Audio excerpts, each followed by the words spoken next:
Buen día amigos, ¿cómo están? ¿Cómo hemos amanecido?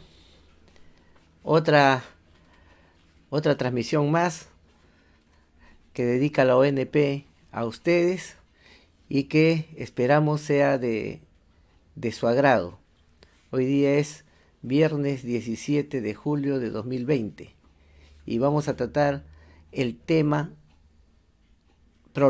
la prolongación del tema anterior, que es enfermedades del sistema urinario 2, ¿no? Entonces, vamos a hacer un ligero recorrido sobre estas vías y vamos a ver las principales enfermedades, cómo afrontarlas, la prevención, ¿no? Esperamos que sea de su agrado. Vamos a esperar a las 10:30 para empezar. Buenos días, Germán, ¿cómo estás? Buenos días, doctor, ¿qué tal? Un gusto estar aquí con usted otro viernes Gracias. más. Y ya somos 18 usuarios que nos están viendo. 18 participantes, muy bien. Ajá, y saludos también, como siempre, gracias a los que nos escriben, como Hilda Caldas Vara, buen día, Buen día, doctor. Hilda, ¿qué tal? Soledad Minaya también, Soledad, ¿qué tal? Buen día.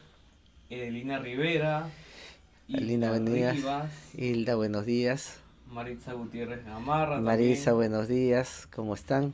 Nos mandan saludos el ¿Cómo han día de hoy. amanecido? Elena Elpidia Lezama Córdoba, buenos días. Doctor Aguirre, Amanda Luján, buenos días, Elena, doctor. Amanda, buenos días. Gracias por escucharnos y Ujú. por vernos. Y vamos subiendo ya a 22 visualizaciones. Ya, 22 visualizaciones más o menos es un número que va increciendo. Y creciendo a las 10:29. Ajá, A las 10, pongámoslos a las 10:31 comenzamos, son 10:30. Y ya. siguen llegando los mensajes. Edith López, Berta Algendones Reyes, buenos días, doctor. Rosario Inés Saavedra, buenos días, doctor, gracias Buenos por su días, Rosario. enseñanza, Buenos nos días, dice. Hilda. Gracias Delia también. Susana Fuentes también. Gracias, Delia. Seguimos aumentando, vamos allá casi a los 30 ya. Bien, yo creo que ya empezamos, Germán. Diez y Ujú. media en punto. Estamos empezando. Buenos días, señores pensionistas, personas adultas mayores y público en general. Soy el doctor Felipe Aguirre Salinas, médico geriatra de la Casa del Pensionista de la ONP. En esta oportunidad vamos a seguir el recorrido sobre el sistema urinario. La primera vez hicimos enfermedades del sistema urinario 1, donde tocamos el riñón y todas las enfermedades del riñón más frecuentes, porque hay muchísimas más. En esta oportunidad vamos a ver el sistema urinario 2, donde vamos a tratar temas relativos a los uréteres y a la vejiga. El, el tema es interesante. Cuando hagamos las preguntas, por favor, que sean las preguntas dirigidas al tema para no disiparnos en las preguntas en otras y alejarnos del tema. Segundo lugar, por favor, decirles de que cuando hablamos de enfermedades y le damos estos conocimientos, no es para que tomen decisión por sí mismos. Siempre las medicinas tienen que recetarlas el médico, porque tiene sus contraindicaciones, sus pros, sus contras, cuándo sí, cuándo no, qué cantidad, por qué vía de administración. Y parece mentira, pero la medicina como tal es una ciencia y es un arte. El arte de saber en qué momento se da, cuánto se da, por qué se da, para qué se da, qué efectos tenemos y los riesgos, beneficios en el paciente cuando hay casos complicaditos. Bien, entonces estos conocimientos sirven para que ustedes hagan, ¿no?, un estilo de vida que permita prevenir las enfermedades y hacer un envejecimiento activo, productivo, saludable, digno. Esa es la idea y ese es el norte y por qué y la razón por la que la ONP está patrocinando todos estos programas, ¿no?, de ejercicio, de memoria, de juegos, de, ¿cómo le llaman esto? Internet, ¿no? Para aprender a manejar las computadoras. En otras palabras, es un esfuerzo grande para que sigamos vigentes. Bien, vámonos a lo nuestro. Enfermedades del sistema urinario. Las enfermedades del sistema urinario son frecuentes, muy frecuentes. Constantemente hay personas que tienen las enfermedades del sistema urinario crónicas. Y vamos a hacer un repaso, el repaso de las vías urinarias. Acá mismo lo vemos. Por ejemplo, sigan el puntero, por favor. Tenemos los riñones. Perdón, el puntero tiene doble puntero. Doble imagen, ¿no? Bueno, a ver, vamos a ver este problemita técnico para arreglarlo. Primera vez que me ocurre justo en transmisión. Ahora sí. Bien, gracias Germán. Sigue el doble puntero. A ver, vamos a ver. Bien, sigamos avanzando. Vemos esos dos frejoles que están arriba. Esos frejoles son los riñones, ¿no? Y después vamos a ver unos conductos blanquecinos que salen de esos frejoles donde está el puntero ahorita, ¿no? Entonces, esos son los uréteres. Gracias, Germán. Ahora sí. Entonces, estos son los riñones. Son los uréteres, que son dos, estos blancos. Estos dos, sigan el puntero. Todo esto, que van a desembocar en una bolsa que es la vejiga. Y la vejiga va a desembocar en un tubito, que es la uretra. Entonces tenemos uréteres y uretra, no confundamos. Uréteres son los más grandes, son dos, y la uretra, nombre femenino, es una sola, ¿no? Entonces la uretra está al final de la vejiga, por donde sale la orina. Los uréteres son estos cables que van a dar directamente a la bolsa que es la vejiga. Hoy día nos vamos a ocupar de estos cables y de la vejiga. Entonces vamos a ver qué alteraciones, qué enfermedades dan en estos cables y en esta vejiga, que son frecuentes, y cómo prevenirlas. Bien, entonces estos son los uréteres, estos cables, acá están, este de acá y este de acá, que van a dar en la vejiga. Estos cables se enferman y tenemos dos frecuentes. En primer lugar, la litiasis ureteral. Significa, litiasis viene de lito. Lito significa piedra. Entonces, empedrado, pedriasis, digamos, en la uretra. ¿Qué significa esto? Cálculos, las piedras que salen de los riñones y desembocan en la uretra. Esto es bien frecuente. Y en segundo lugar, tenemos la fibrosis retroperitoneal o enfermedad de Ormond. Esta es una enfermedad que es difícil diagnosticar, pero muchas veces se hierra en el diagnóstico por los síntomas que son parecidos a otras enfermedades. Entonces es importante conocer esta enfermedad por esta particularidad, ¿no? Que puede dar síntomas que corresponden a infecciones, a peritonitis, a problemas tumorales. Sin embargo, es una fibrosis retroperitoneal que tiene su tratamiento y vamos a ver cómo, ¿no? Pero es importante que tengamos en cuenta porque son las dos enfermedades más frecuentes en los uréteres. Entonces empezamos con la litiasis ureteral. Lito, dijimos, es piedra o cálculo. Lo conocemos como cálculo. Tengo cálculos a los riñones.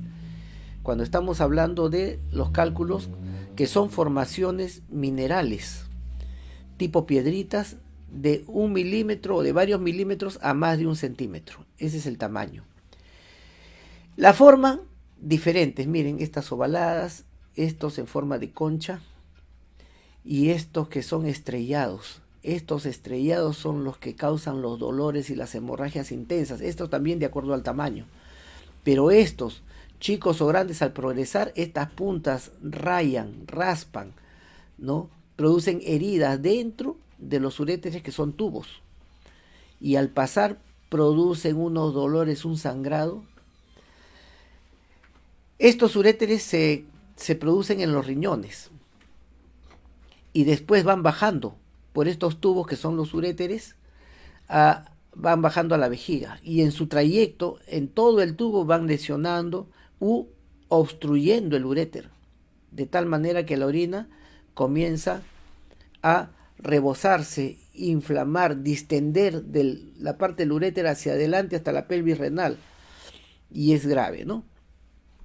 Y tenemos que hacer una intervención médica de urgencia, tal vez hasta operación. Las causas de la litiasis.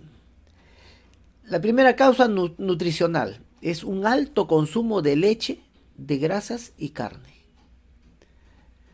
Personas que comen todos los días carne y a veces 2 veces al día carne, cualquier tipo de carne, van a producir en su, digamos, en sus metabolitos, en esa parte de digerir y de doblar en sustancias cada vez más pequeñas llamadas metabolitos, van a comenzar a generar partículas de calcio que se van a ir almacenando, ¿no? En los riñones, en la vesícula, en las glándulas lagrimales también hay litiasis lagrimal, en las glándulas salivales también hay litiasis salival, etcétera, ¿no? Pero este es por un alto consumo de leche, de grasas y de carne. Otra enfermedad es el hiperparatiroidismo, que tiene que ver con el metabolismo del calcio. Entonces, muchas veces se altera la paratiroides, que es una glándula que está alrededor de la tiroides, y la tiroides está justo lo que le llamamos la manzana de Adán en los varones, y a esa altura está el tiroides tanto en el varón como en la mujer. Son 4 glandulitas chiquitas en esta tiroides que tiene forma de ala de mariposa, y en cada punta de las alas está la glándula paratiroides que va a regular el calcio. Cuando se altera esto, se produce mucho calcio en orina, se pierde calcio, produciendo los famosos cálculos de calcio, que son los más frecuentes.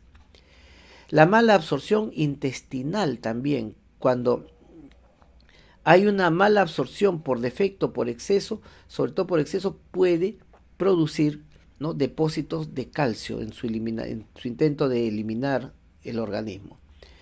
También tenemos una incidencia familiar. No está muy, digamos, probado. Hay todavía un poco de controversia sobre la incidencia familiar, pero lo que vemos en la práctica médica es que efectivamente cuando uno pregunta, tiene cálculos muy bien, su mamá, su papá, bueno, eso siempre hemos sufrido, etcétera, ¿no? No se sabe si es por problema familiar mismo o por la costumbre familiar de generación en generación de un alto consumo de leche, grasas o carne, ¿no?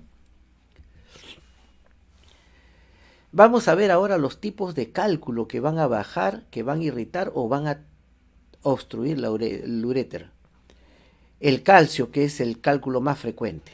Los cálculos de colesterol, que muchas veces no se diagnostican porque pueden muchos de ellos ser transparentes a la radiografía. Cristales de ácido úrico, generalmente ligados al alto consumo de carne. El de calcio es alto consumo de leche. La cistina y la estrubita, que son, digamos, metabolitos, o sea, desechos de la digestión de acuerdo al tipo de alimentos que tomamos. Entonces, si tomamos más leche, más carne y en este caso más grasas, vamos a generar, ¿no?, estos tipos de cálculos. La estrubita tiene 3 componentes: magnesio, amonio y fosfato. Entonces hay más tipos, pero estos son los más importantes, los más frecuentes. ¿Cuáles son los síntomas de la litiasis, de este cálculo en la uretra? En primer lugar, dolor. El cálculo baja del riñón al uréter y va raspando las partes internas del uréter, y estas van sangrando y produce un dolor, y muchas veces se atraca, se atora en determinado momento. Entonces se dilata el uréter por la orina y esta dilatación produce dolor intenso, Y mientras más se dilata, más se obstruye, el uréter trata de contraerse más y presiona más y hay más dolor, más sangrado, más obstrucción. Esto produce cólicos tremendos que están situados generalmente a lo largo de los uréteres, es decir, en el abdomen anterior se siente como unos cólicos alrededor del ombligo, a la izquierda o a la derecha, de acuerdo a la situación del cálculo, dolores a la cintura y un dolor transfixiante. ¿Qué significa eso? Significa que es un dolor intenso como una puñalada y no hay posición antálgica. Uno se pone de un costado, de otro costado, sigue el dolor, puede pararse de cabeza y el dolor no calma con nada. Entonces es una emergencia médica por dolor. Los otros síntomas son los síntomas de obstrucción. El dolor más un dolor pélvico agudo y el deseo miccionar sin que haya orina. Todo esto produce náuseas y vómitos. Son los típicos síntomas de litiasis ureteral. Doctor, lo estoy trayendo a mi familia porque no puede ni hablar, hasta que se retuerce de dolor, de un cólico, pero es en un lado del abdomen nada más. Significa, si es el derecho, el riñón derecho es el que está obstruido. Si es en el izquierdo, el riñón izquierdo es el obstruido. Le duele la espalda, tiene náusea, vómitos y grita, da alaridos de dolor. Entonces fijo que es una litiasis. ¿Y cómo está orinando? Está orinando poquito pero con sangre. Entonces, ese es un cuadro típico de litiasis ureteral. El diagnóstico, aparte de la clínica, que es el 90% del diagnóstico, porque las enfermedades se diagnostican más clínicamente. ¿Y por qué? No solamente por tomografías, etcétera. Porque el diagnóstico clínico, el diagnóstico médico, si está bien hecho, le da un 90% de probabilidades de dar con el diagnóstico. ¿No? Los exámenes auxiliares y laboratorios sirven para confirmar el diagnóstico y decirnos exactamente dónde está, cómo está, de qué tamaño tiene. Pero el diagnóstico como litiasis ureteral, es básico. Con los síntomas, el examen médico, y vamos a encontrar todos los signos y los síntomas de esta litiasis ureteral. Entonces, para corroborar el diagnóstico, una como tomografía axial computarizada para ver, ¿no?, dónde está el cálculo, qué características tiene, en qué tamaño tiene.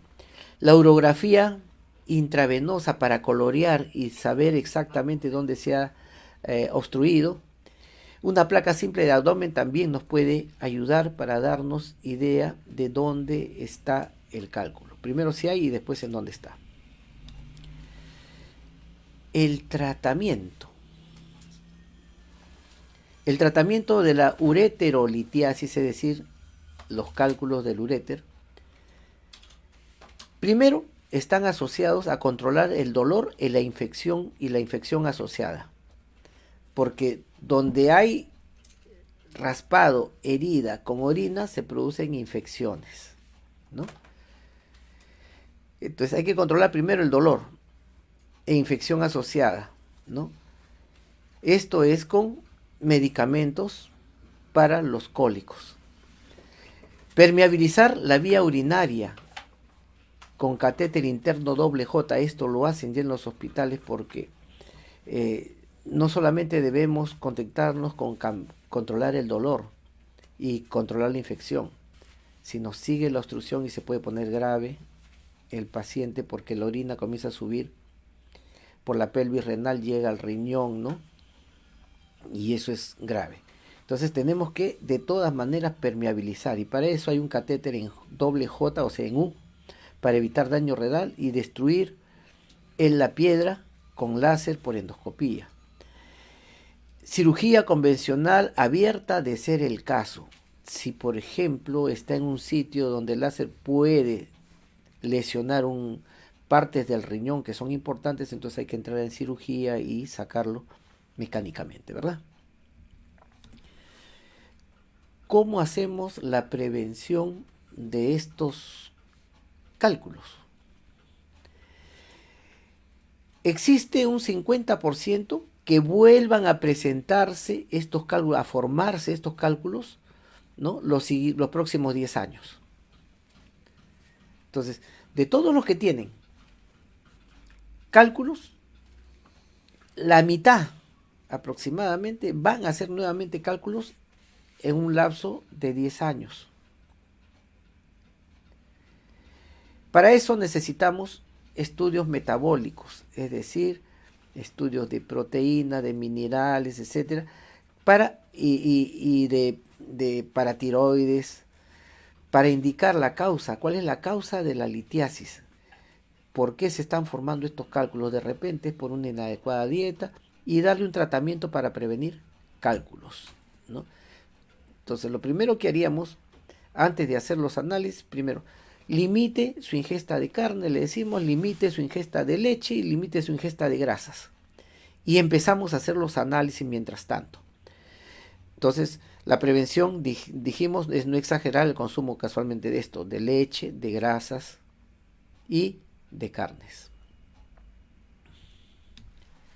Otra enfermedad de la uretra interesante es la fibrosis retroperitoneal o enfermedad de Ormond. Tal vez ustedes escuchen por primera vez esta enfermedad, pero se da en los hospitales y es causa frecuente de equivocaciones en el diagnóstico porque se puede confundir con otras enfermedades. Entonces, ahora vamos a ver cuál es la diferencia. Primero, los uréteres y el mismo riñón pueden estar bloqueados porque hay una masa fibrosa e inflamada en la parte posterior del abdomen, ¿no? Es una parte donde el examen clínico no alcanza, porque está entre la columna y los riñones. Ahí se produce una masa fibrosa inflamada que va a obstruir, mientras más crece, va a obstruir los uréteres. Y por eso es que da dolor en la columna, dolor en el bajo vientre, ganas de orinar a cada ratito, etcétera, y uno dice, no, esta es una cistitis. Inducen error diagnóstico, ¿no? Esta enfermedad es frecuente entre los 40 y los 60 años. Hay una relación, por cada 2 varones, una mujer presenta fibrosis retroperitoneal cuando tienen síntomas, digamos, urinarios. No estoy hablando de que de todas las mujeres y de todos los hombres necesariamente vamos a hacer eso, no. De todo lo que manifiestan sintomatología urinaria, la fibrosis retroperitoneal es relativamente frecuente, pero no es rara tampoco.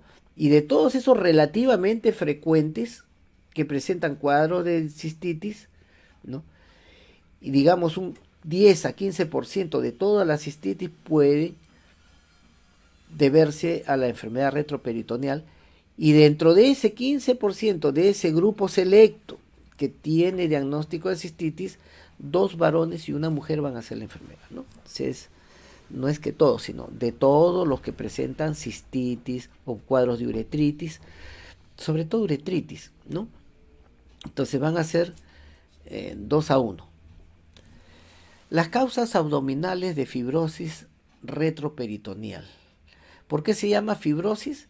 Porque es una masa tipo cicatriz, inflamada, que está detrás del abdomen, entre la columna y los riñones. Pues se llama retro, detrás de, peritoneal, porque está, digamos, pegado a esa tela que cubre toda la cavidad abdominal, que es el peritoneo. ¿Por qué se produce esta enfermedad? Primero, el antecedente es básico para guiarnos, sospechar de esta enfermedad. Si viene una persona, digamos un constructor, por su ocupación, que viene con dolores de cintura, ganas de orinar, orina poquito, y dolores en la espalda, en el abdomen, en la parte interna, uno puede decir, esta es una infección urinaria, una cistitis, o tal vez una infección renal, Pero si uno le dice, ¿en qué trabaja usted? No, yo trabajo en la construcción y utilizo muchos de esos tubos tipos de cemento, esas, digamos, eh,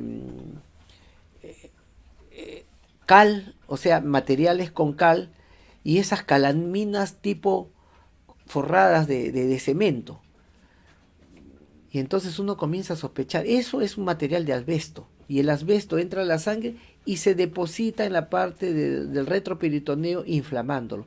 Entonces por la actividad que tiene, podemos estar pensando que pudiera ser una fibrosis retroperitoneal. Asimismo, si a esta señora le preguntamos y me dice, no, yo soy, trabajo en una ferretería con hilos, con pita, y utilizo bastante la pita, los pabilos, o de repente me dice, yo trabajo, doctor, con cueros, con materiales, con pintura, uno está pensando de que es una inflamación retroperitoneal por asbesto, porque el asbesto es esa sustancia que está en los materiales de construcción, en los hilos, en los cueros. Entonces ya comenzamos a sospechar. Pero de repente dicen, no, doctor, lo que pasa es que usted fuma, sí. ¿Cuántos? Media cajetilla, una o dos cajetillas al día. Pero tengo problemas para orinar, me duele la cintura sobre todo, no me deja hacer nada. Ya comenzamos a sospechar de fibrosis retroperitoneal. ¿Dónde están implicados? Puede ser los riñones, los uréteres e inclusive la vejiga. Si este paciente está tomando corticoides también, ¿podemos estar sospechando? Sí. Y cuando tienen infecciones repetitivas urinarias, de repente hay compresión arriba y por eso se inflama, y como la orina siempre tiene gérmenes, tiene infecciones repetitivas, también puede ser. Entonces, mire, ya estamos sospechando cómo la ocupación de las personas, cómo lo que toman, lo que comen las personas y las infecciones que presentan frecuentemente nos puede ir indicando, guiando a este diagnóstico, sin antes todavía tener las pruebas de laboratorio, porque el médico lo que tiene que hacer es mandar las pruebas de laboratorio de acuerdo a la enfermedad que está sospechando. Uno no puede decir, viene un paciente, muy bien, urografía, tomografía, exámenes de orina, de laboratorio, de sangre, todo, se acabó. A ver qué sale. Aparte de ser demasiado caro, hay procedimientos que son invasivos. Y además, muchas veces cuenta el tiempo. Porque dice, bueno, la tomografía ya cita de aquí a 2 meses o a un mes, etcétera. Cuando tiene todo, de repente ya no está con nosotros. Por eso es importante el examen clínico, que lo ve el médico, ¿no?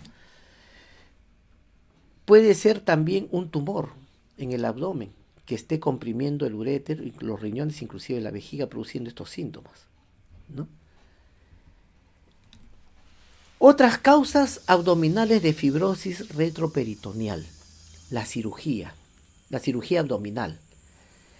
A veces la operación es un éxito, se cierra todo muy bien, ok, y aparecen con su fibrosis retroperitoneal. Antecedentes, cirugía, también hay que averiguar. ¿Se ha operado últimamente el abdomen? Sí, ¿de qué? ¿Del riñón o de una peritonitis, etcétera? ¿Por qué? Porque no todas las personas, por ejemplo, si uno hace una operación o se corta simplemente y le sale una cicatriz, hay personas que hacen tremendas cicatrices y hay personas que no hacen cicatriz. ¿Qué tal si esta persona está dentro del grupo que hacen tremendas cicatrices? Entonces uno corta adentro y comienza a hacer cicatrices, eso se llama bridas. Y las bridas, que son esas cicatrices, comienzan a tensar los órganos y los movimientos del estómago cuando se producen gases, cuando pasan las heces, etcétera, se va moviendo y como estas bridas no dejan, van inflamando y las bridas se van inflamando y produciendo este tipo de una masa retroperitoneal. Entonces las cirugías por bridas, es decir, por las cicatrices que están dentro de los órganos que uno ha cosido, digamos, ¿no? ¿Puede producir? Sí. Los stents también, que son tubos, por ejemplo. Veo un paciente que está con dolores intensos. Uno le pone este tipo de tubitos para sacar la orina. y bajar la orina y calmar el dolor hasta que se haga la litrotitriasis, es decir, para disolver el cálculo, de repente entrar a operación si no se puede. También pueden producir, porque producen inflamación. La radioterapia también puede producir inflamación y este tipo. Los traumas, los golpes, ¿no? Sobre todo las personas que han tenido accidentes automovilísticos donde se han golpeado el abdomen. No ha habido hemorragia, pero sí una inflamación grande. Pueden causar fibrosis. La fibrosis es la cicatrización, digamos, de algo, ¿no? Los síntomas de fibrosis retroperitoneal. Un dolor abdominal intenso, agudo, sangrado. Orina con sangre. En los varones, edema del escroto, ¿no? La bolsa que cubre los testículos se vuelve grande, edematosa, brillosa, media transparente, ¿no? De los miembros inferiores también. En la mujer, edema de vulva. Puede haber disminución de la orina que se llama oliguria, o de repente ya no puede orinar, anuria. Los dolores producen náuseas y vómitos, y muchas veces compromiso de conciencia por el fallo del riñón. El riñón comienza a funcionar mal porque hay compresión, la orina está subiendo, y entonces se acumula la urea y que al pasar por el cerebro puede producir compromiso de conciencia, personas aletargadas que hablan cosas, que están viendo las niñitas, están viendo animales que entran, etcétera, ¿no?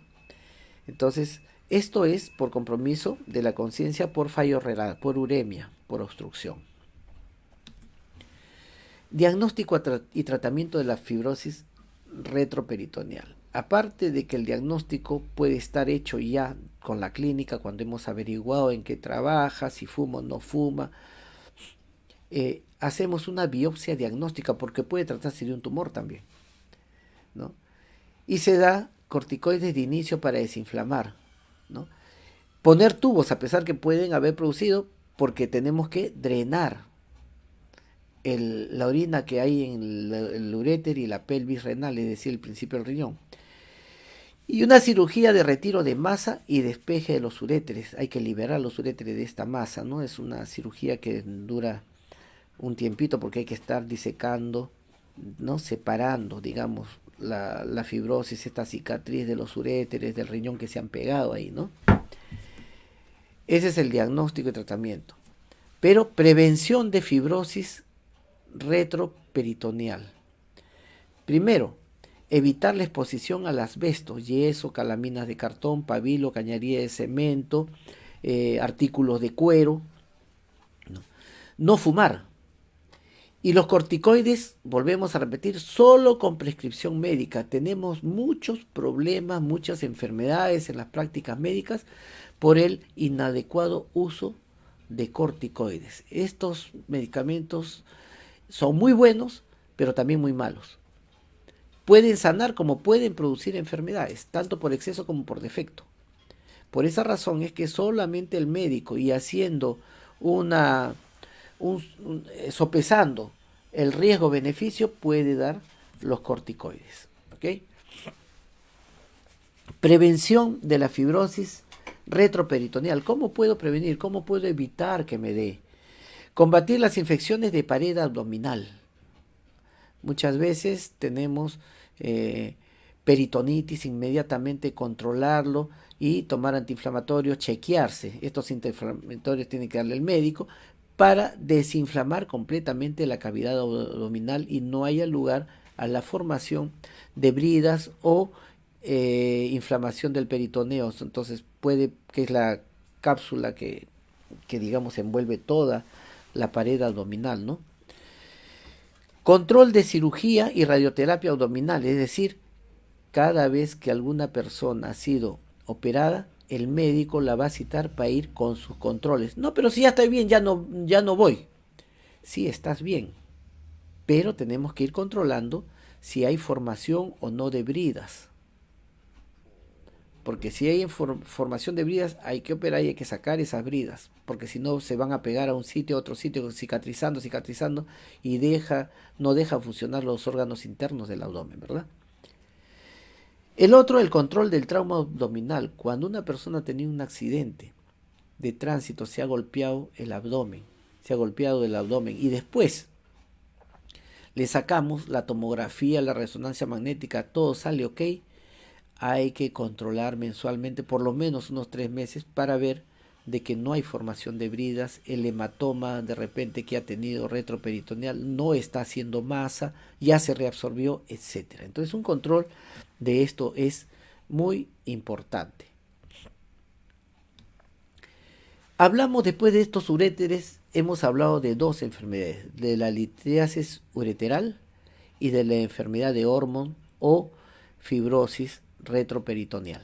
Bien, ahora vamos a entrar a otro gran capítulo de las enfermedades urinarias, que son las enfermedades de la vejiga. Entonces, miren, de los riñones salían unos tubos, y estos tubos, que son estos, que son los uréteres que hemos visto cómo enferman, ¿no?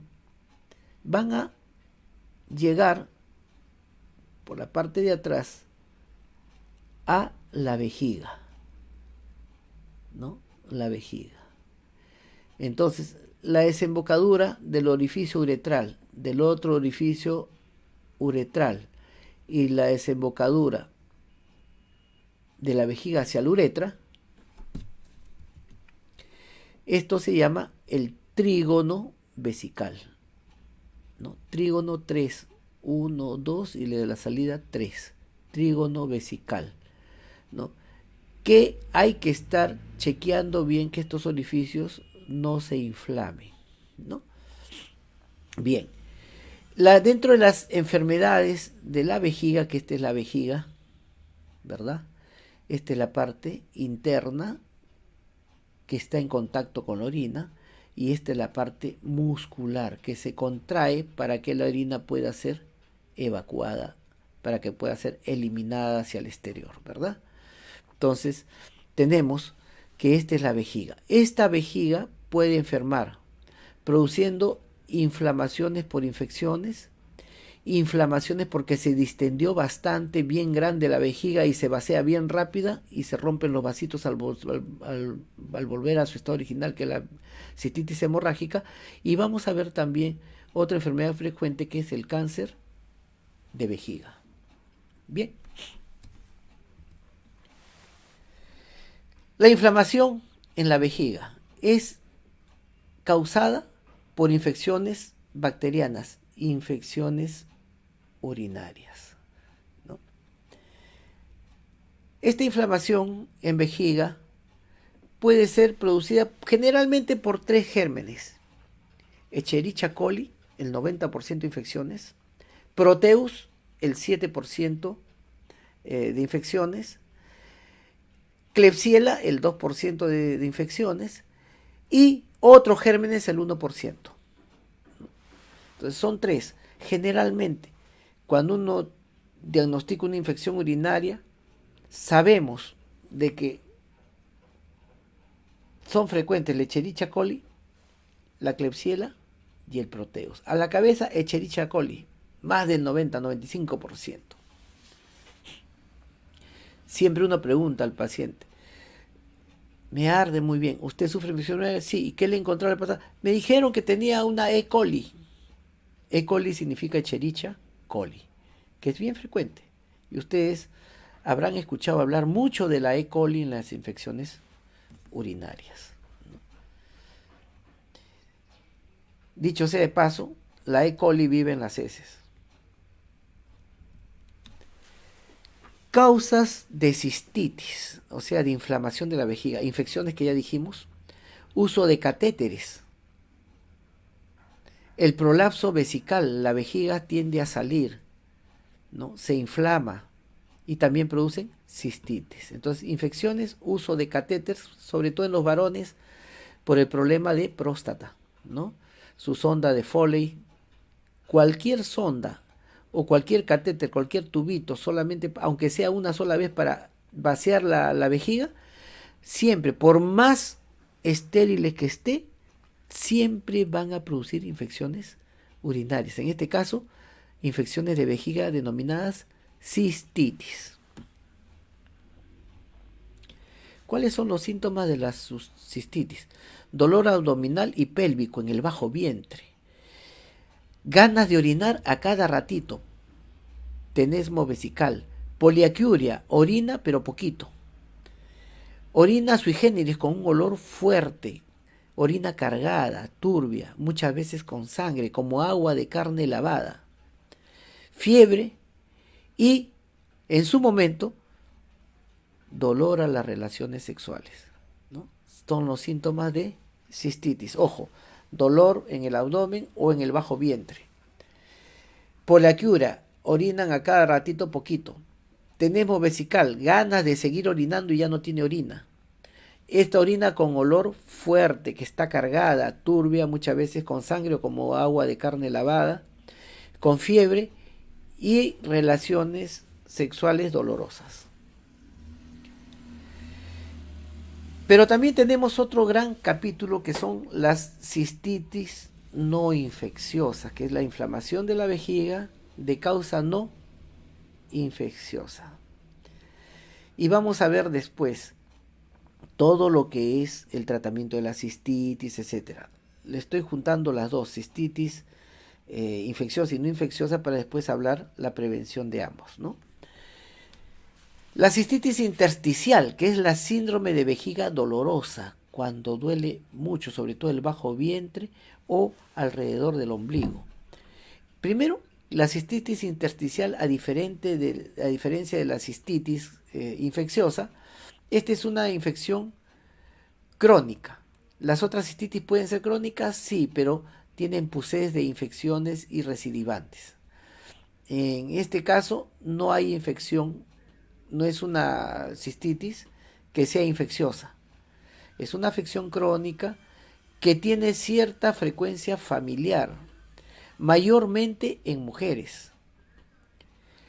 El dolor es intenso alrededor del ombligo, mesogastrio o hipogastrio, la parte baja, ¿no?, del abdomen. Su causa desconocida. ¿Cuáles son los síntomas de la cistitis no infecciosa o cistitis intersticial? Dolor pélvico, la pelvis. Urgencia urinaria, están tranquilas cuando de repente tienen ganas de orinar inmediatamente sin aviso previo. Urgencia urinaria. Disuria, ardor al orinar. Poliaquiuria, que se refiere a que comienzan a orinar poquito. Hay picos febriles, sin embargo no es infección. Tratamiento de la cistitis intersticial. Primero, un entrenamiento vesical, ejercicios de procurar orinar, frenar, etcétera, para que esta vejiga, digamos, recupere su funcionamiento normal. Terapia física, baños, antiinflamatorios urinarios, que lo debe dar el médico siempre, ¿no? Hidrodistensión vesical, o sea, la vejiga se distiende bastante porque se llena de orina. En este caso, lo que hay que hacer es poner un catéter para eliminar la orina. La instilación vesical, es decir, lavado, le ponemos en la sonda agua con antibióticos y se hace un lavado, instilación vesical, para, si bien es cierto, no es infeccioso, pero sí, como es inflamatorio, los gérmenes que normalmente están en la orina pueden infectar, entonces hay que hacer instilación vesical para prevenir la infección.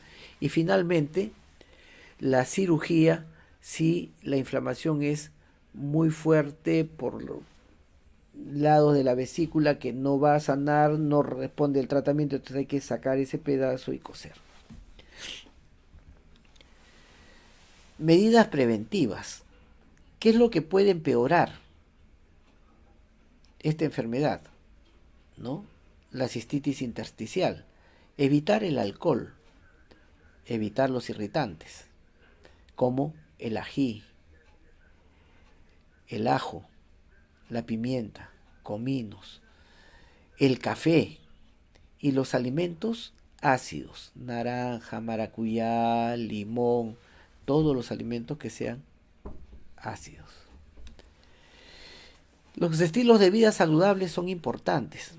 Una alimentación saludable, es decir, que tenga poca carne, poca leche, poca grasa, también pocos condimentos, pocos irritantes como ají y pimiento, una adecuada higiene.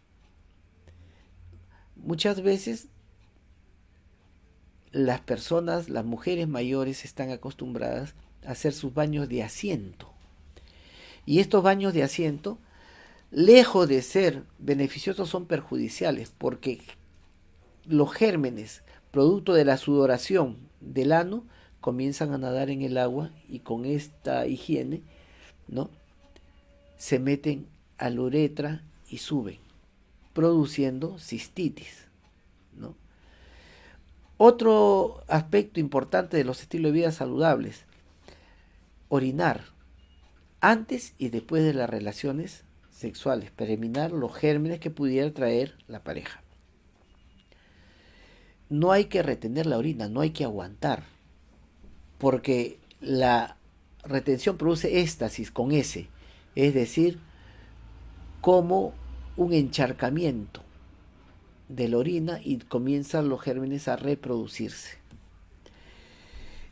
Tomar bastante líquido, porque parece mentira, el líquido lava los riñones, lava la vejiga, lava los uréteres, lava la uretra.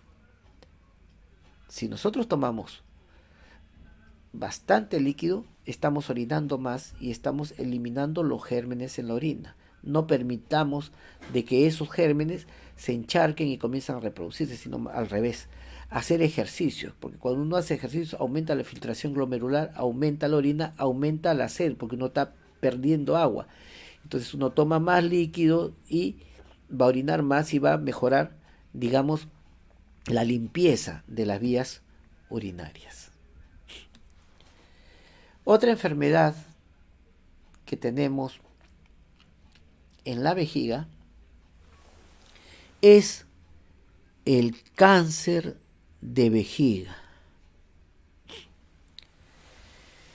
Es una enfermedad frecuente del sistema urinario.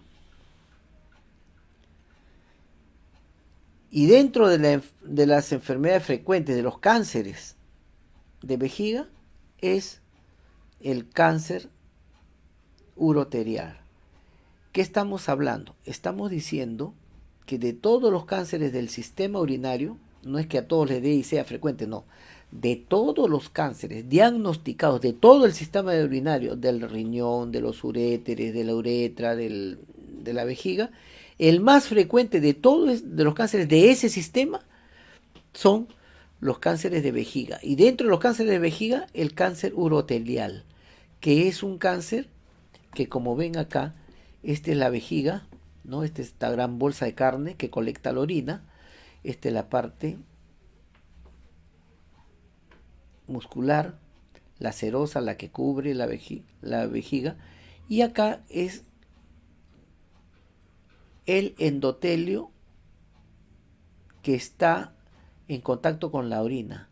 Por eso se llama endotelio células uroteliales, es decir, células en contacto con con la orina. Entonces, esta capita delgadita, rosadita, el más frecuente de los cánceres es que se produzca a este nivel, a partir de las células uroteliales. Por eso se llama el cáncer urotelial.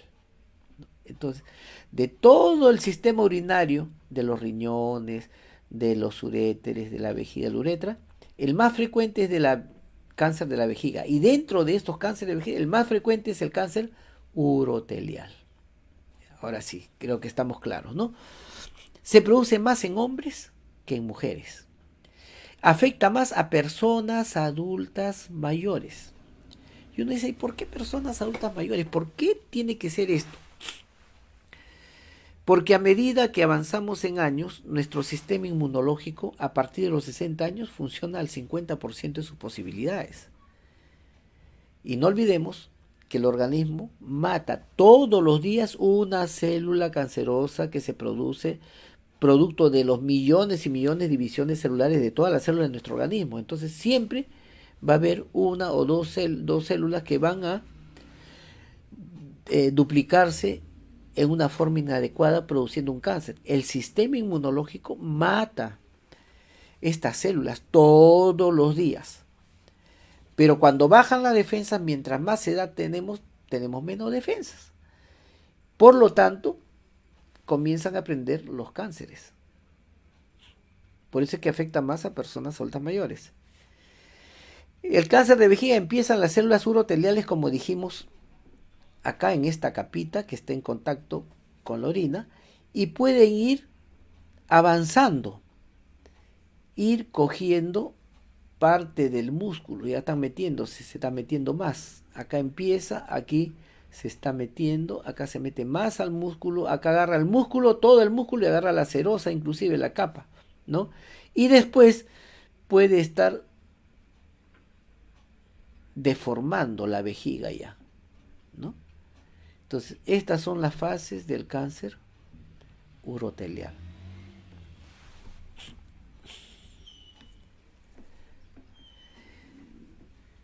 ¿Cuándo es frecuente la presentación de estos tumores? No solamente por la edad, sino por el uso crónico de catéteres vesicales, pacientes que están enfermos de próstata, que tienen 10, 15 años o 5 años cambiándose constantemente la sonda de Foley.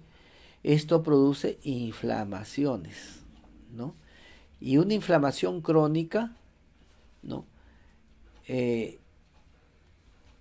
Exige al organismo que estas células sean renovadas constantemente para bajar la inflamación. Y al ser renovadas constantemente y hay baja de defensas, en las inflamaciones es donde se inician los cánceres. Porque no es lo mismo que se duplique una célula normal a que se duplique una célula inflamada. Generalmente el producto tiende a ser inadecuado. Y por lo tanto, hay una mayor chance de cáncer. El chance de cáncer, ¿por qué? Porque ya no tiene muchas defensas el organismo. Entonces, mientras más se da, mayor predisposición al cáncer.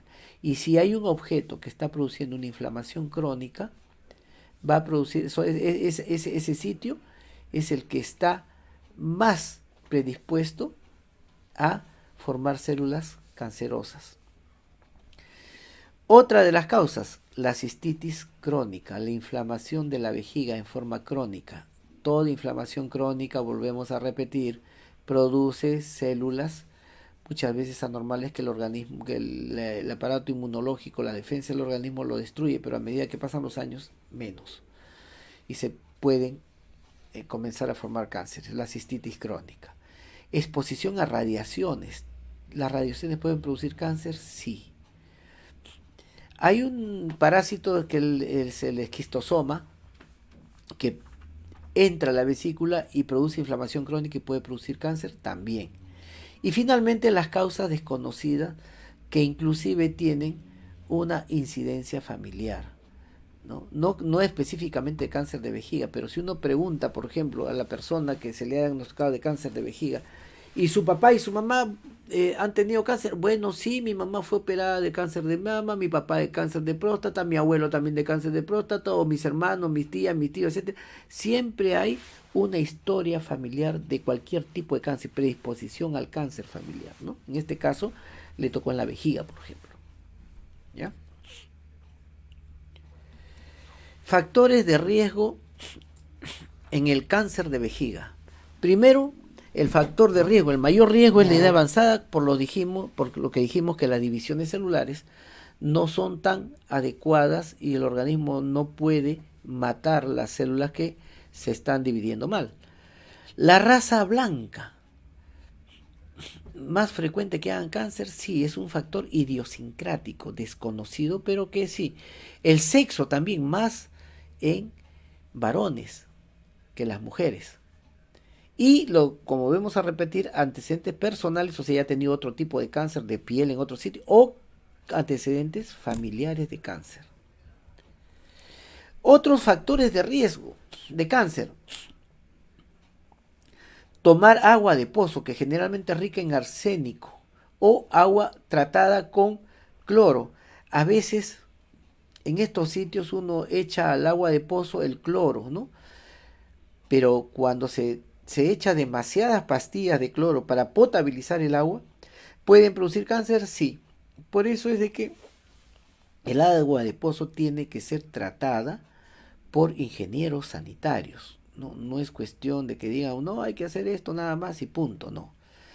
Exposición también, otro factor, a arsénico y a los químicos. El arsénico es utilizado en los tintes de cabello, en los cauchos, en los cueros, en las telas, en las pinturas también. Fumar, porque el fumar produce la nicotina, un metabolito que es el benzopireno, que es el que inflama las células. Y muchas veces el benzopireno es eliminado en orina, no es muchas veces, sino siempre es eliminado en orina. Y si hay tendencia a cáncer y hay benzopireno, que es un carcinógeno químico, inmediatamente puede producir cáncer a este nivel de vejiga, sí. Personas que están con tratamientos oncológicos con medicamentos derivados de las ciclofosfamidas, un gran grupo de medicamentos, radiaciones pélvicas producen inflamaciones y también muchas veces van dirigidas a un tipo de cáncer, pero van causando otro por inflamación. Por eso es de que todas estas ciclofosfamidas, estas radiaciones pélvicas tienen que hacerse en institutos especializados con personal especializado, ultra especializado. Cualquier médico no puede hacerlo, ni siquiera cualquier médico, sino son oncólogos con especialidades en tratamiento de radiaciones, de ciclofosfamina, personas, médicos que estudian radioterapia, ¿no? Son los únicos que deben tratar porque todos los riesgos que hay. Síntomas de cáncer de vejiga. Primero, hematuria. No es una hematuria como agua de carne lavada, sino es una hematuria franca, es decir, sangre franco, roja, rutilante. En cambio, las infecciones tienen como agua de carne lavada. Dolor al orinar. Orinan a cada ratito poquito. Y dolor pélvico, o sea, en el bajo vientre o en el dolor en la columna, dolor lumbar. Pero a esto puede ser, digamos, un problema renal. Pero ¿qué se agrega a estos síntomas? Dos cosas. La falta de apetito, que también puede darlo cualquier infección, pero esta es una falta de apetito que no come nada, no quiere nada. Y en segundo lugar, una baja de peso entre 2, 3, hasta 5 kilos mensuales. Y en los análisis, cuando aparece la anemia, es porque el cáncer está avanzado y ya no hay nada que hacer, generalmente. Los exámenes especializados para descartar un cáncer, ¿no? La citoscopía. Aquí vemos, por ejemplo, en la figura celestita, ¿no?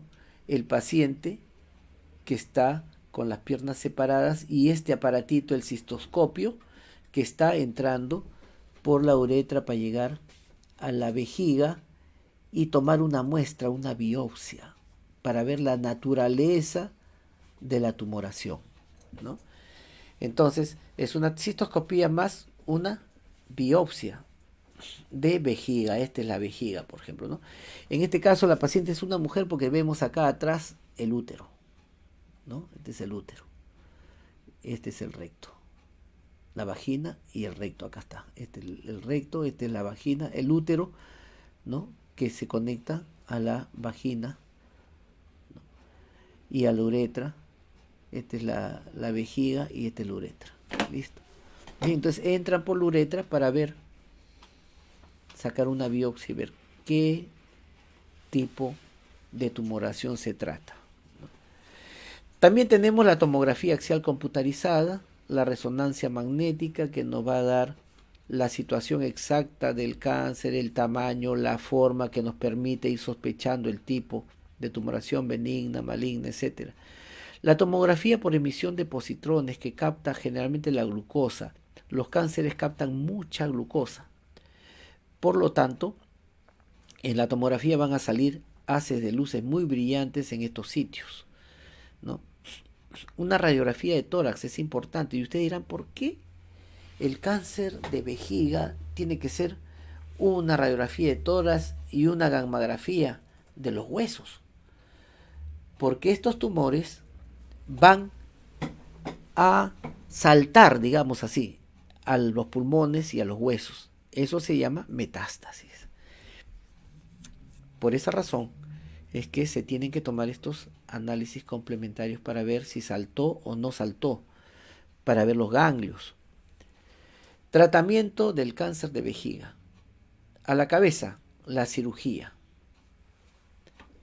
La radioterapia, ¿no? Que son rayos X a altas densidades para quemar.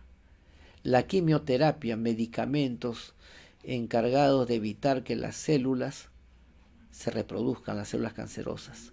Inmunoterapia con defensas, ¿no? Con inmunoglobulinas para tratar de detener el cáncer, o sea, darle las defensas, las inmunoglobulinas que la persona no tiene, por eso es que ha hecho cáncer. Entonces, estos son los tratamientos del cáncer de vejiga. Prevención en el cáncer de vejiga. ¿Cuál es la prevención? ¿Cómo se puede prevenir? Primero, no podemos decir una prevención específica, porque el cáncer da síntomas cuando uno lo tiene. Si no, no da síntomas. Uno, ¿qué va a prevenir si no siente nada? Pero sí podemos reducir el riesgo, que es diferente. Elija frutas y vegetales. ¿Por qué? Por las propiedades antioxidantes que tiene, ¿no? Entonces, toda oxidación, o sea, entrada de oxígeno a ciertos sitios de la célula va a producir inflamación y envejecimiento y cáncer. Entonces, los antioxidantes van a bloquear estos oxidantes.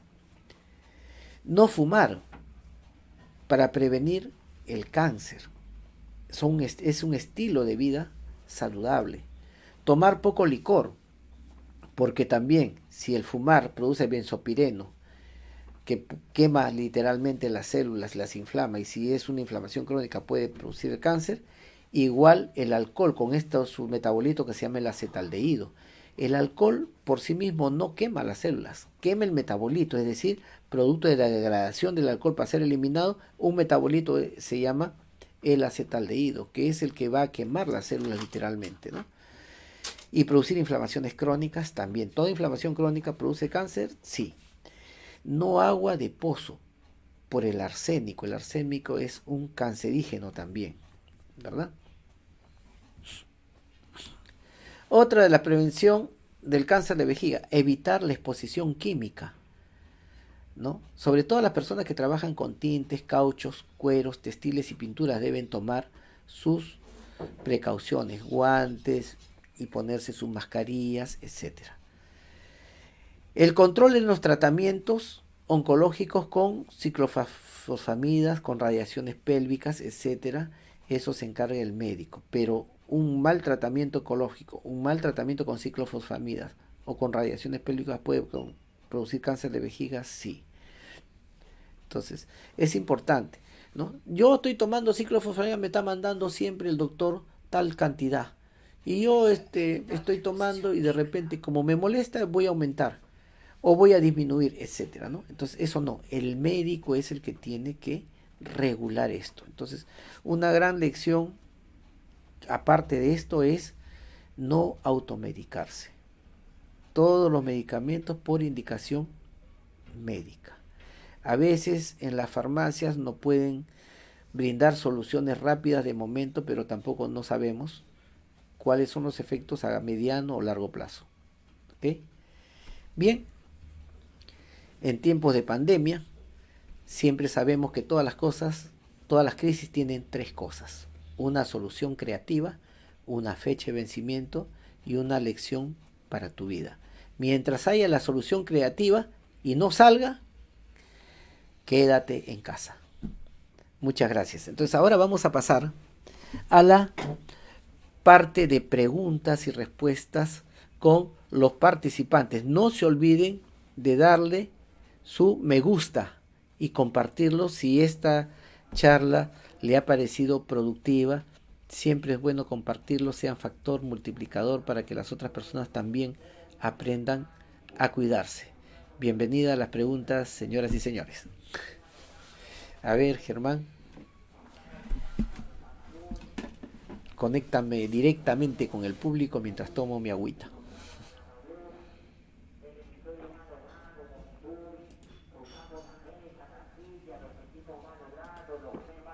Parece que tenía sed, ¿eh? Muy bien.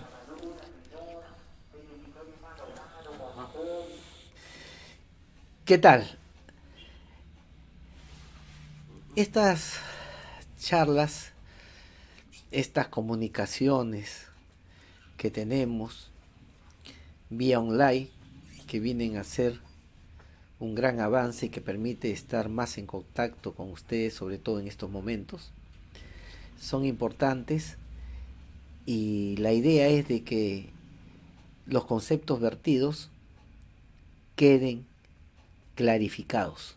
Por eso, bienvenido a las preguntas. Lo que quisiera decirle, dos cosas nuevamente: hagan las preguntas relacionadas a las enfermedades de los uréteres y de la vejiga, ¿ok? Y en segundo lugar, si me hacen preguntas sobre medicamentos, no olvidarse que la automedicación no debe ser digamos, de uso de las personas. La automedicación es negativa. Bien, solamente preguntas de uréteres, del tema y de la vejiga, no riñones, no, ni uretra, que tampoco la vamos a tratar en la próxima conversación que tengamos, que va a ser enfermedades urinarias 3. Comenzamos con las preguntas. Aquí Toribio Arturo Malpica Pancorvo nos escribe: doctor, ¿por qué micciono de 4 a 6 veces en la noche y día? ¿Es normal? Tengo 72 años. Muy bien, Toribio, gracias por tu pregunta. La orina es un proceso de desecho, ¿no es cierto?, del organismo. Desechamos los líquidos. Y esto está regulado. La hormona antidiurética es una hormona que sale de las suprarrenales y que nos va a limitar la salida de orina. Imagínense, pasan 5 litros de sangre por minuto, que es lo que late el corazón, pasan a través del ovillo glomerular, como hablamos de los riñones, y este ovillo se contrae y es como una cafetera que va soltando el café, en este caso el plasma, no es todavía orina, y a través de los túbulos, todo el ovillo glomerular va a sufrir un proceso donde se van a ir absorbiendo el sodio, el potasio, el agua, etcétera, y sale filtrado solamente el 1.8 litros diarios de orina, de acuerdo a una ingesta aproximadamente igual. Esta hormona antidiurética sirve para que a nivel de los túbulos colectores se absorba el agua. De otra manera estuviéramos tomando y todo va saliendo y tendríamos que tomar una cisterna conectada de agua para reponer el líquido que estamos eliminando con otra cisterna que reciba el agua. Entonces, para evitar eso, ¿qué hace? Tenemos una cantidad de líquido y solamente el 1% de lo que tomamos lo vamos a eliminar durante 24 horas. Eso lo produce las dos hormonas, la aldosterona y la hormona antidiurética. Pero ¿cuál es la que varía más? La hormona antidiurética. Los niños, los bebés y las personas mayores disminuyen su hormona antidiurética durante la noche. Ojo, disminuyen la hormona antidiurética. ¿Por qué se llama antidiurética? disminuye, digamos, ¿no? O es contrario a la diurética, de diuresis, de eliminar. O sea, la hormona es una hormona contraria a eliminar la orina. ¿Qué significa eso? Que es que la que reabsorbe agua, para evitar que estemos todo el tiempo orinando y no podamos hacer nada. Entonces la hormona antidiurética rescata este líquido y lo vuelve a la circulación, y ese mismo líquido vuelve a pasar. En total 5 litros por minuto. Tomando líquido, porque vamos a gastar líquido, y la hormona antidiurética regulándolo hasta niveles que el corazón pueda manejar, porque el líquido pasa a sangre. Entonces, la hormona antidiurética disminuye en la noche. ¿Qué significa? Que hay poca reabsorción en la noche, por eso es que las personas mayores y los niños orinan más en la noche. Les dé o no les dé agua. Por eso es importante esta pregunta, porque muchos dicen, yo no le doy agua a mi mamá, a mi abuelita o a mi abuelito a partir de las 6 de la tarde para que no orinen. Los matan de sed, se deshidratan y comienzan a orinar más todavía que si, no, que si hubieran tomado agua. Y en el día también orinan en dos estaciones del año, porque los factores ambientales también juegan un papel importante, ¿no? El verano, porque por el calor uno transpira, pierde más líquido y necesita reponer más líquido. Entonces en el verano estamos tomando mucho líquido. Y en el invierno, porque el frío contrae las arterias y orinamos más, por eso es que necesitamos más líquido. Y en el verano y en el invierno, los niños y las personas mayores orinamos más por la hormona antidiurética, que disminuye en la noche. ¿Y por qué disminuye en la noche? Por los efectos del ritmo circadiano. Que el ritmo circadiano es el funcionamiento del organismo que hace que hagamos algunas actividades durante el día y descansemos en la noche.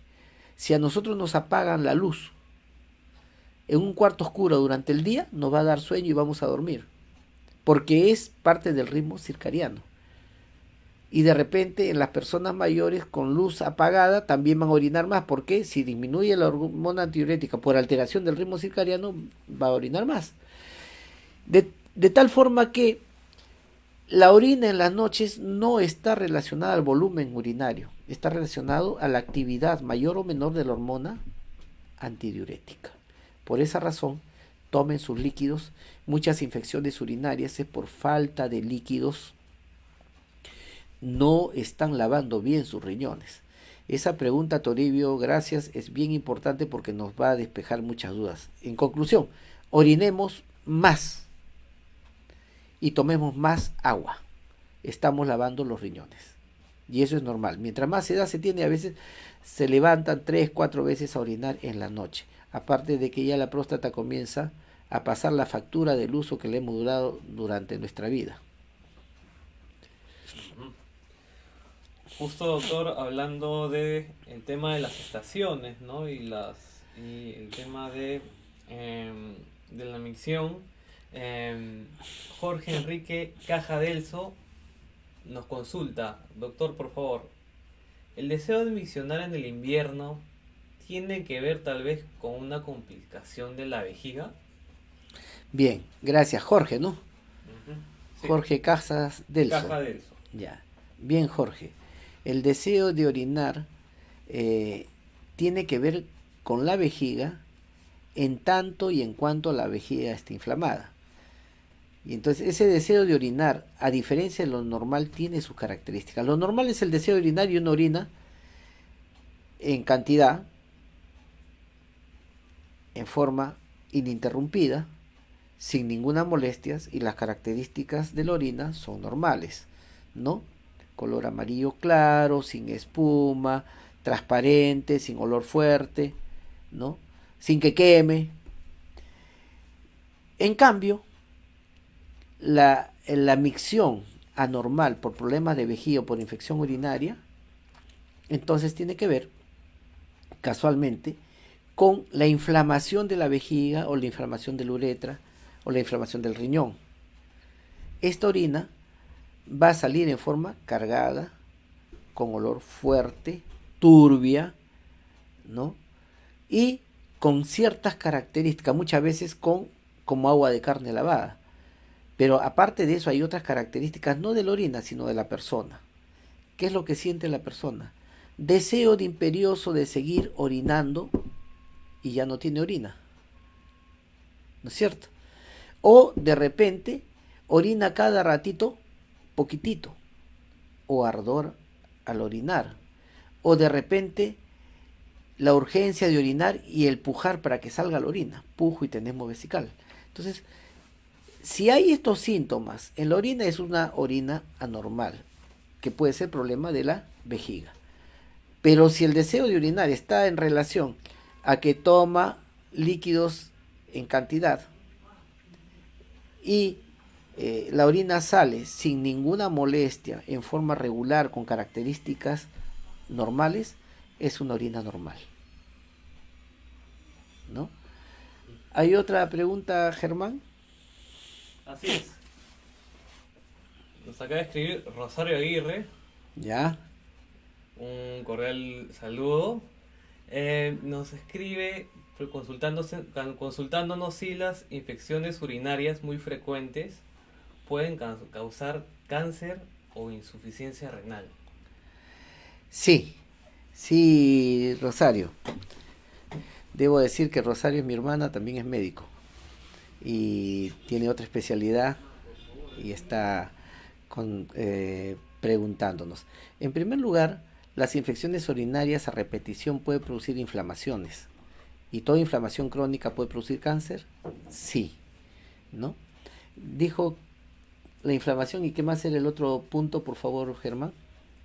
Sí, las infecciones urinarias muy frecuentes Ajá. pueden causar cáncer o insuficiencia renal. Ya. La insuficiencia renal, cuando la infección urinaria asciende de la vejiga hacia los uréteres y de los uréteres al riñón, va a producir una infección en el riñón que se llama pielonefritis y que puede producir inflamación crónica, que puede producir dos cosas, o un cáncer o una pielonefritis, es decir, que va a llevar a la insuficiencia renal porque, digamos, los nefrones se calcifican y hacen como cicatrices. Entonces, disminuye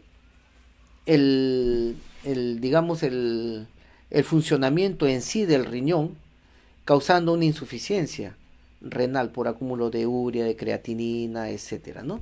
Entonces sí, las infecciones urinarias pueden llevar a insuficiencia renal y de hecho lo llevan a la larga, con unas infecciones urinarias crónicas, llevan a insuficiencia renal. Un tumor también puede llevar a insuficiencia renal porque puede coger gran parte del riñón y entonces el riñón ya no puede, digamos, ir funcionando normalmente, ¿no? Eliminando orina y reabsorbiendo agua. Es por esa razón que sí pueden llevar a insuficiencia renal. Gracias por la pregunta. Ineta Ciesa nos escribe, doctor, al tomar agua lo elimino muy rápido. ¿Qué se debe? Y también nos cuenta que la acompaña un dolor muy leve en la vejiga. Ya. Bien, Ineta. Decirte que si tomas agua y lo eliminas rápido, en primer lugar, tu riñón está funcionando bien. ¿Ya? Segundo lugar, hay muchas poliurias que son psicológicas. Cuando yo hago fijación, me ocurrió de repente en el invierno, tomé agua y estaba por orinar, de repente inclusive el estímulo frío me produjo ganas de orinar, oriné y lo fijo en mi mente como una cosa que es anormal. Cada vez que tomo, inmediatamente el cerebro repite esa experiencia y lo puede producir, porque el cerebro es así. Si uno piensa que tiene sed, llega a tener sed. Si uno fija de que si toma agua inmediatamente orina, vas a orinar. O sea, es, digamos, un mecanismo neurógeno. Pero que es anormal, que es malo, no. En la medida de que tú tomas agua y puedas eliminarlo, tu riñón está funcionando, ok, no hay ningún problema.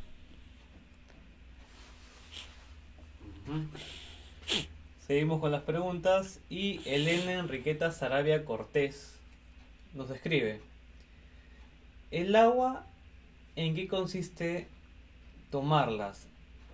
Si son sopas, mates, agua fría, ¿es suficiente? Ya, gracias, Elena. Mira, cuando nosotros hablamos que normalmente debe ser la cantidad de líquido que debe tomar una persona, ¿no? De 1,5 a 2 litros, y si es verano, invierno, 2,5 litros inclusive, de acuerdo a las necesidades del organismo, que está en relación al ejercicio, al tamaño de la persona, al clima, etcétera, ¿no? Cuando hablamos de estos requerimientos de agua, estamos hablando del agua que ingresa al organismo por la sopa, por la leche en el desayuno, por las frutas, por el segundo y por el líquido que tomamos, ya sea bajo la forma de gaseosas, que no debe ser muy frecuente, bajo la forma de jugos, de agua pura.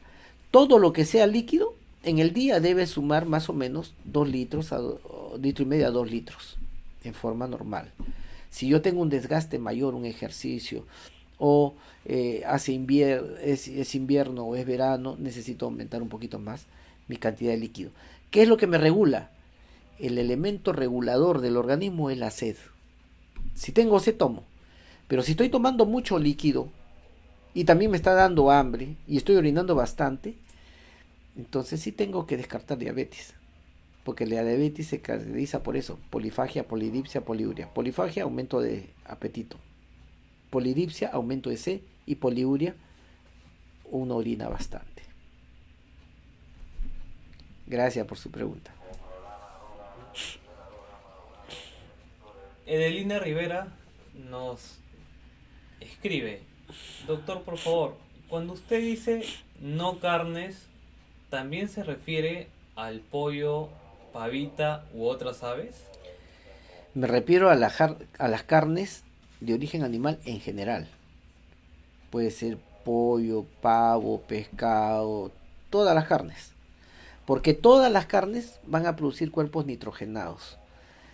Y además pueden producir sustancias que van a producir cálculos también cuando es en abundancia. Normalmente, esta es una fuente excelente de proteínas que debe estar en la alimentación de las personas en forma frecuente. Pero cuando ya comemos mucha carne, más de nuestros requerimientos, por ejemplo, me como un arroz con bistec en la mañana con su purecito y dejo para la noche y también me vuelvo a comer el bistec con el arroz, entonces eso sí, y en la mañana tomo leche y en el lonche tomo leche, y a su vez estoy comiendo grasas,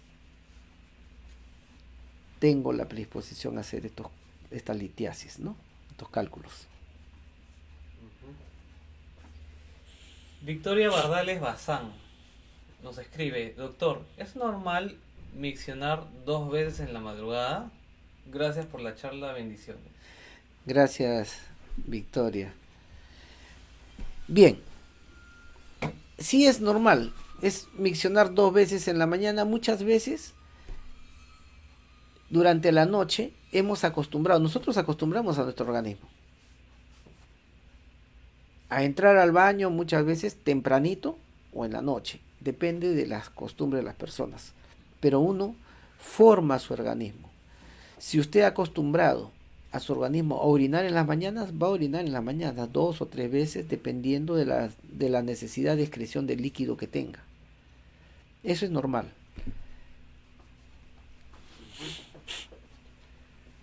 Amanda Luján nos dice, doctor, se dice que debemos tomar bastante líquido, necesariamente agua pura, pero ¿puede ser algún mate o algún jugo? Sí, todo lo que sea líquido. Todo lo que sea líquido puede ser mate, puede ser jugo, puede ser agua, puede ser un tecito, un cafecito.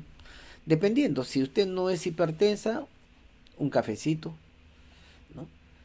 Pero en invierno, en verano puede tomar jugos, puede tomar bebidas heladas, todo lo que sea líquido entra en la contabilidad de 1,5 litros a 2 litros y en verano e invierno hasta 2,5 litros, ¿no? Uh-huh. Rosa Rojas nos consulta, Doctor, ¿a qué se debe cuando una persona estornuda y se le sale la orina? Ya, gracias por la pregunta. Esa condición se llama distopía genital sintomática. En otras palabras, incontinencia leve. Entonces, cuando una persona estornuda, cuando se ríe, cuando carga peso y se le escapa la orina, significa que vamos a ver ese tema la próxima charla, la próxima, digamos, transmisión que tengamos, que tiene que ver también con el esfínter de la uretra, qué tan, digamos, tónico está, o de repente está hipotónico, está disminuido, digamos, la fuerza de contracción de la uretra. ¿Y quiénes está disminuidos? En las personas grandes multíparas que han tenido 4, 5, 6 hijos, que ya el esfínter y la cavidad pélvica está un poco dilatada por los partos a repetición que ha tenido.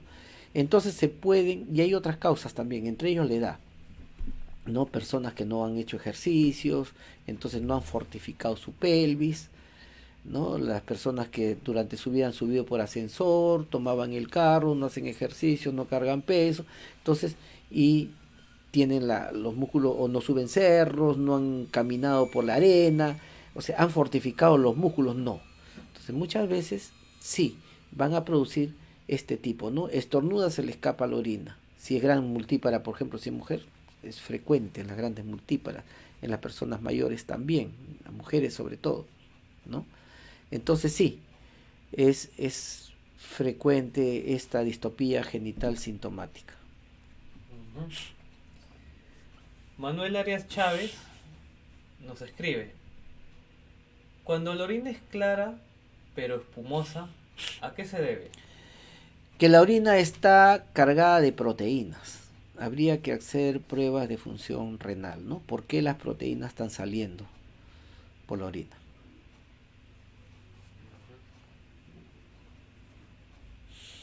Toda proteína produce en la orina, al caer, la fuerza, la proteína produce espuma.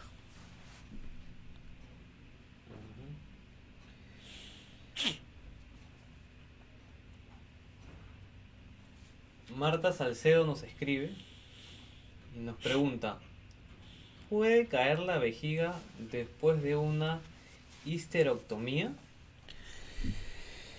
El prolapso de vejiga, es decir, que sale, puede producirse por histerectomía, puede producirse por multiparidad, puede producirse por obesidad, puede producirse por debilidad del plano pélvico, ¿no? Hay muchas causas porque puede haber prolapso de vejiga.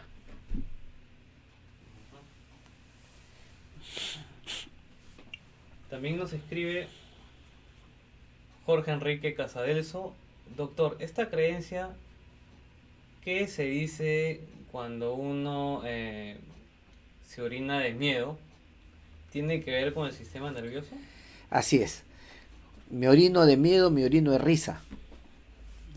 Tiene que ver con el sistema nervioso y no solamente se orina, sino también puede haber una relajación del esfínter fecal también, ¿no? Tanto de miedo como de risa. Puede ser que uno dice, me oriné de risa, etcétera, ¿no? Sí, tiene que ver con el sistema nervioso, pero también en algunos casos con incompetencia del esfínter, digamos de la uretra, que ya vamos a ver en la siguiente transmisión que tengamos. Ujú. Delia Susana Fuentes nos escribe, muchas gracias doctor. Mi pregunta es, ¿las vías urinarias tienen conexión con la lumbalgia? Sí, sí, Delia. Las vías urinarias están inervadas también. Por esa razón es que cuando hay inflamación de vías urinarias también hay dolor lumbar, ¿no? ¿Cuál es la diferencia entre el dolor lumbar que uno tiene si tiene infección urinaria o puede ser de columna? Primero que si el dolor lumbar aparece con molestias urinarias, ese es de riñones. Si el dolor lumbar aparece sin molestias urinarias y con el movimiento, ese es columna, o cargar peso, etcétera, ¿no?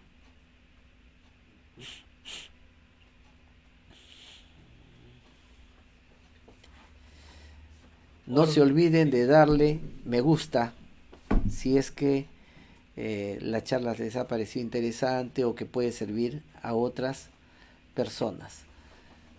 Sí, Germán, dime. Continuamos con las preguntas.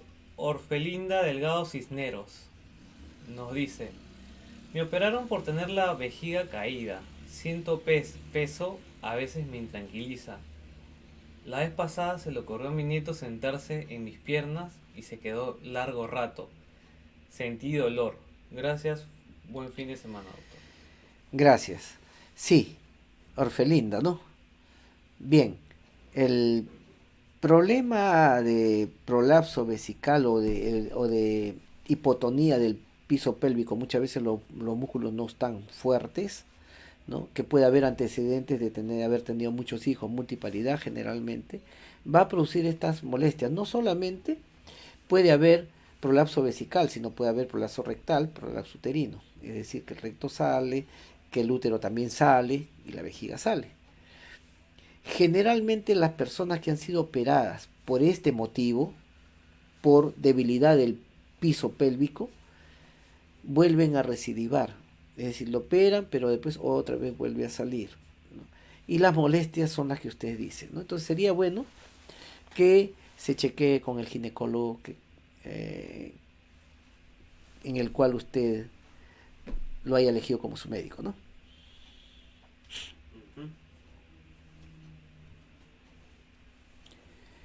Bien, ¿hay alguna otra pregunta, Germán? Nos preguntan mucho por el tema de los riñones. La próxima, ¿no? La Sí. próxima transmisión vamos a estar tocando ese tema. ¿Podría aclarar ese? Sí, los riñones, ¿sobre qué son las preguntas? ¿Podrías decirme, por favor, así en rápido nomás? Por ejemplo, nos escribieron, un usuario nos dijo que tiene un quiste en un riñón y él quiere saber si es operable. Ya. La transmisión de los riñones se realizó en la primera vez, que era enfermedades del sistema urinario 1. Se tocó todo lo que son riñones. En relación a la pregunta, los quistes muchas veces son hallazgos que no tienen significación clínica. Puede ser inclusive de nacimiento, no hay ningún problema. ¿Cuándo un quiste debe controlarse? Cuando comienza a crecer, cuando comienza a comprimir, digamos, la corteza del riñón, sí, pudiera haber problemas. Entonces, en ese caso solamente, pero si no hay ninguna molestia y después se controla al año y el quiste sigue con las mismas características, no hay ningún problema. Si en caso el quiste comienza a crecer, entonces los urólogos hacen una punción y retiran el líquido. Generalmente los quistes son lesiones benignas, muchas veces asintomáticas, que pueden acompañarnos durante toda la vida sin causar problemas. Gracias por la pregunta. Ya, muy bien. Si no hay más preguntas con relación al tema, no se olviden de marcar me gusta, no se olvide de que sean ustedes factor multiplicador y puedan compartirlo con otras personas.